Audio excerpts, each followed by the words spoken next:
On April 3rd, 2006, Bethesda Game Studio released a $2.50 DLC that changed the games industry forever. So what did this DLC actually buy you, and how did it kickstart the microtransaction industry that we live with today?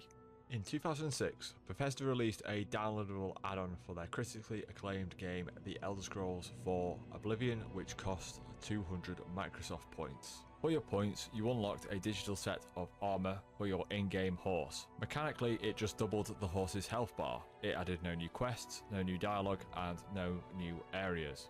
It was purely cosmetic. By today's standards in gaming, this is nothing new, but 20 years ago, this was a new concept. By 2006 standards, the gaming community was not happy. Paying real-world money for a single cosmetic item that should have been a free mod felt like an insult. But looking back 20 years later, this tiny, heavily criticised transaction wasn't just a clumsy mistake, it was patient zero for the modern microtransactions. This is the story of how a $2 joke paved the way for the multi-billion-dollar monetization models that we live with today. To understand how we got here, we have to look at the people behind the curtain. It's easy to look back and paint Bethesda as a villain here, but the reality is much more human in nature. Bruce Nesmith, a lead designer on Oblivion and Skyrim, openly admitted in recent interviews that Bethesda was among the first companies to pioneer downloadable content for the home console. As Nesmith put it, Bethesda didn't know what the hell it was doing at the time. Bethesda didn't even want to charge $2.50 for the DLC. Game director Todd Howard later revealed that the studio had originally proposed a much lower price. The intervention actually came from Microsoft. And I won't say who at Microsoft said, well, that's less than we sell a theme for. Like a wallpaper is more than that. Right. You should charge this, you can always lower it. We're like, okay. The historic price point was locked in, and the internet predictably set itself on fire. But while video game forums and early internet commentators were loudly rejecting the DLC, a massive paradox was unfolding behind the scenes. The internet's angry vocal minority was losing a war against the silent majority's wallets. Here's the twist. When Bethesda eventually published its own sale rankings for Oblivion's add-ons, Horse Armor wasn't a hit.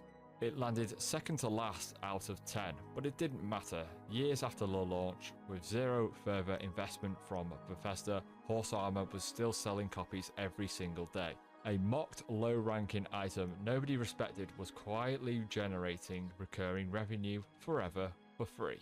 The irony reached its peak during a later April Fool's Day joke when Bethesda leaned into the meme and actually doubled the price of the Horse Armor to $5.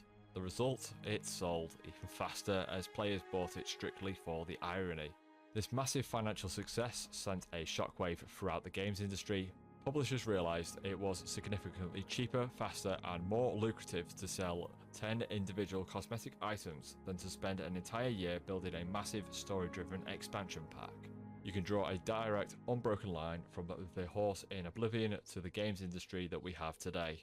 It started the era of weapon skins. If players will pay $2.50 for horse armor, they'd pay extra money for new weapon skins in Call of Duty.